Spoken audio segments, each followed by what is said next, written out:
Chris, the situation on the ground are clearly worsening fast. Yeah, you got an idea in that report of the increasingly belligerent tone from some quarters, at least 100 or so, or a little under 100 or so casualties reported now, and both sides accusing each other of shelling out the outside the immediate conflict zone, namely the region of Nagorno-Karabakh itself. It's in that context that we see this diplomatic push. We've had German Chancellor Angela Merkel talking to both sides. We've had US Secretary of State Mike Pompeo calling for calm.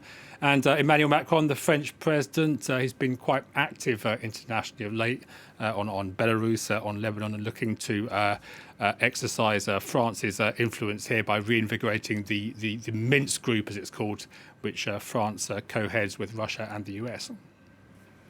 And the UN Security Council, as I mentioned, meeting to discuss this later on. What are the chances, though, of it securing peace?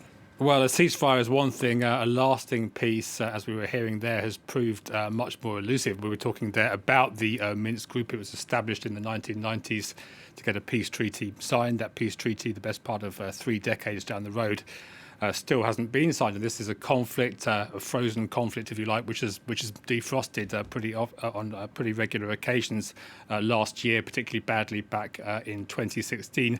Many things remain unresolved. It is, as you said, an ethnically majority Armenian region which declared independence from Azerbaijan.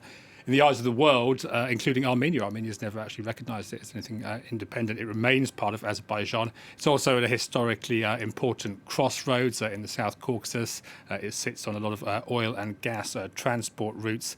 And as such, a lot of outside powers are potentially involved. The two major ones, which we haven't talked about so far, Turkey and Russia. Turkey, which has historically backed Azerbaijan. Russia, which has a military base in Armenia, a strong relationship with Armenia, but at the same time has looked to cultivate good ties with Azerbaijan. Those two powers are the ones who everybody's eyes are on, really. And Russia, in the last couple of hours, looking really to calm tensions, it was seen, saying that calling for talk of military action on either side is not helping, and calling for a ceasefire. So those two outside players finding themselves potentially on opposing sides, as they did, for example, in Syria. But ultimately, it may be from there that the most important actions come. All right. Thank you very much, Chris.